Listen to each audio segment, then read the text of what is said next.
Hello everyone. Welcome to my channel. I hope you're all having an amazing day. Before we dive into today's content, make sure to hit that subscribe button and show some love by giving this video a thumbs up. Chelsea asks Adam if he is certain he wants to do this now, as they enter their new house, the old ranch. Last night his father was shot. Adam claims that his grandfather is a fighter. Chelsea encourages him to acknowledge that it was frightening and to concentrate on that rather than the transfer. In order to be on the property when Victor returns home from the hospital, Adam wants the three of them to settle in. I know it's a lot, Adam remarks as Chelsea surveys the area. She can redecorate, he says. Perhaps just a little sage, she jokes. They both chuckle. Adam glances at the windows in for Newman. He had no idea that Nick, Victoria, and Abby would inherit that place and continue the tradition. Welcome home, says Chelsea. Chelsea believes it will take some time to get comfortable there, but Adam wants her to feel at home. She wants a small room that doesn't echo, and one that's near to Connor. Adam examines the chessboard that Victor has. She reassures him that he need not worry, because his father is now secure. According to Adam, his father survived after taking a bullet for Nikki. He will leave this planet at some point, and he is unsure if he will be prepared for it. He was extremely afraid of what transpired, but he was also proud of it. Chelsea claims that he will stop at nothing to keep Connor safe. Adam responds, "Or you?" Claire inquires about her grandfather as Victoria walks into the tack house. According to her, he is recuperating and resting well following surgery. He will return home shortly. Claire exclaims, "He might have passed away." He loves Nikki so much that he risked his life by jumping in front of her. And so are you, Victoria assures her, adding that they are now protected. When Kyle knocks, Claire opens the door for him. Last night was terrible, she tells him. He gives her a hug. Nick informs Sharon at Crimson Lights that Victor recovered well from the procedure. They complain about Jordan and Ian working together. Nick claims that Ian's father beat him, which is why he is in the morgue. Those two are no longer able to harm others. Now that Mariah and Claire are safe, Sharon is relieved. According to Nick, Jordan and Ian passed away knowing they had lost everything.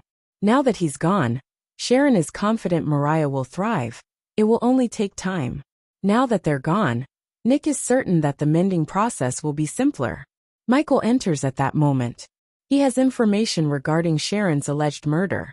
Michael informs Nick and Sharon that she will no longer face charges. Michael says, "You're cleared of everything," as Daniel enters. He's curious about what's happening. Daniel is informed by Sharon that there has been a confession in Heather's case. Remember what you heard about Ian Ward? Daniel takes a seat. He claims that his mother informed him of Ward's past relationships with Paul and Nikki. Nick claims to have gotten out of jail by manipulating the system. He is the one who killed Heather, Sharon informs him. Daniel is unable to comprehend this. They clarify that he intended for Mariah to turn to him by removing Sharon from her life. Jordan had returned for Claire, and he was working with her. According to Nick, they both passed away last night. A few months ago, Sharon became their first victim. She is deeply regretful for her role in Heather's death, and it tears her heart that she lost her life. Daniel finds it incomprehensible that Ian would come clean. Michael speculates that he might have wanted to repent before facing his creator. Nick believes he intended to offend them. Jordan followed suit. Daniel is unsure of how he will explain this to Paul. He might never forgive her, Sharon is certain. This was not about Heather. It was about her and Mariah. She contributes to the cause even though she is innocent. According to Nick, she is not accountable. Sharon claims that she framed Daniel. Daniel agrees. He will not forgive her for that. Nick tells Daniel that none of this will make his suffering any less, but from Sharon's perspective, Daniel notes that she buried bloody towels in his flat, lied about a fight between him and Heather, and disposed of Heather's body in the river. According to Nick, she was under the influence of drugs, which made her erratic and unfriendly. Even he saw that she wasn't acting like herself, he reminds Daniel. Michael notes that Sharon would have been found not guilty if the case had gone to trial. According to Nick, Heather merits peace and justice. Hopefully, they can get closer to it now that Ian and Jordan are dead. Daniel will require a bit more time. Michael moves over to answer a phone call. Daniel is informed by Nick that Victor was shot while battling Ian Ward. The hospital is where he must go. Daniel reassures him that he won't lose his mind over Sharon. He's just depressed and frustrated. Sharon is no longer the target of the ire. "You're a good man," Nick says. Sharon expresses gratitude to Daniel for listening to them. She is aware that she has no right to ask him for anything, but she will try her hardest to make up for what she has done to him and Lucy, and she hopes that one day he will forgive her. Victoria asks Claire and Kyle to have a conversation in the tack house before heading upstairs for a shower before returning to the hospital. "Who's in the hospital?" Kyle asks. "Claire will explain," Victoria adds. She informs him that Jordan returned as they head to the couch. She returned for her after being released from prison. Kyle desires to go pick up Harrison. Claire assures him that he is protected. She claims that Ian Ward assisted Jordan in leaving prison. They had the same objective since he wanted to be involved in Mariah's life again. "Are you okay?" Kyle asks. "All in one piece," she says. "Are they locked up again?" Kyle wonders. They're both dead, according to Claire. Kyle apologizes to Claire for Jordan's treatment of her.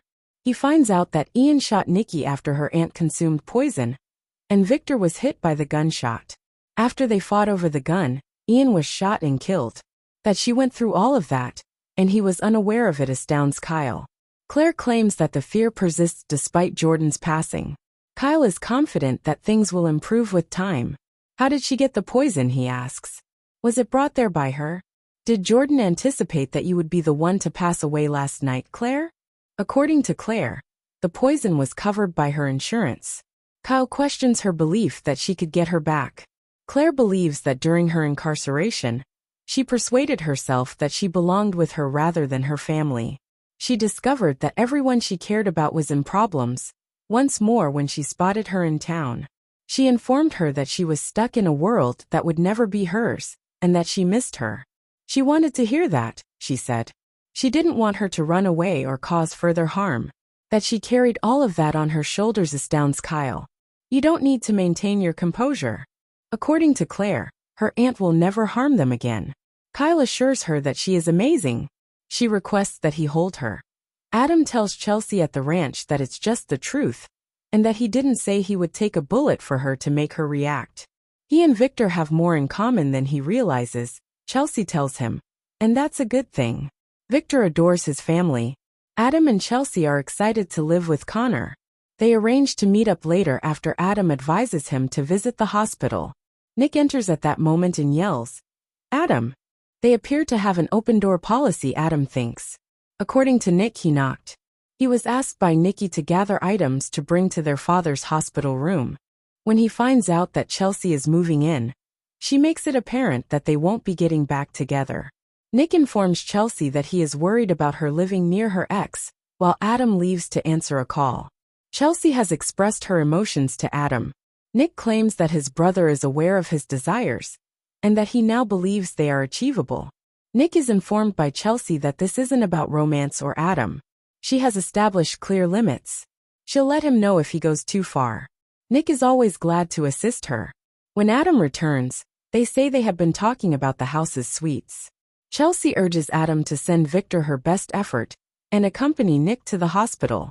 Daniel informs Sharon at Crimson Lights that Heather is no longer there, and that everything he considered regarding how it occurred is also gone. It was because she was the target of an attack.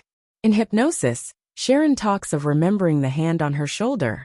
She regrets spending that evening at his residence. She would have done anything to change the situation. Daniel responds, "Sharon, I agree." He leaves after telling her once more that he will need a little more time. Claire praises Kyle for staying at the tack house. She has a large family.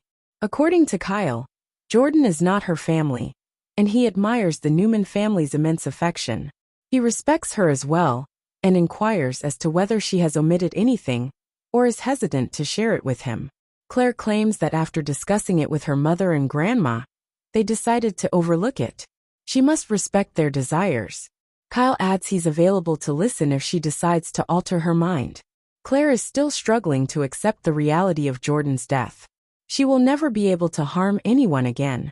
They raise their teacups to that. It's settled. Michael informs Sharon as he meets her at Crimson Lights. She is too far away to hear him. He restates that she is free and clear, and that the paperwork is signed. She wonders if she is worthy of that. According to Michael, she was a victim. Ian tormented her. She caused Daniel's family to experience that agony. The attorney maintains that she was not at fault. She is grateful that he took on her case. He didn't do it for one very important reason. According to Michael, Phyllis made it through, and he believes their friendship will as well. He requests that Sharon take some time to recover and think about what Ward has done to her. All Sharon is concerned with is Daniel. Now that he is unable to address the guilty party, how is he to move on? For him, there is no resolution. You never, ever get over a senseless loss like this. It keeps returning to shatter your heart once more. I don't want anyone to go through that kind of pain. Daniel remarks, "You're out there somewhere, aren't you, Heather?" As he perches on a bench in the park. If she had been the DA, he questions whether she would have dismissed the charges. She left for no apparent reason, and he is unsure of his ability to function without her. He reflects that he was the messy creative kind, whereas she was steady and sensible. It was amazing when everything worked out for them. There doesn't seem to be any more magic. He sobs because he knows he must provide Lucy with security and comfort, but he is unsure if he can manage without her. It seems to him that this nightmare will never stop.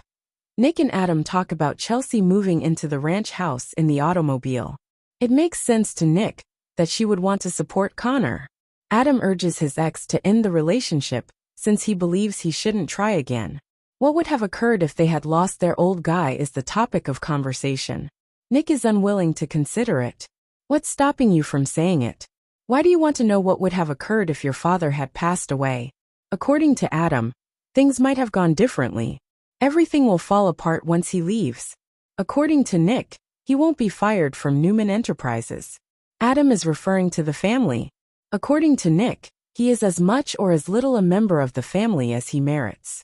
Because of his behavior, he and Vic either accept or reject him, and it won't matter whether their father passes away.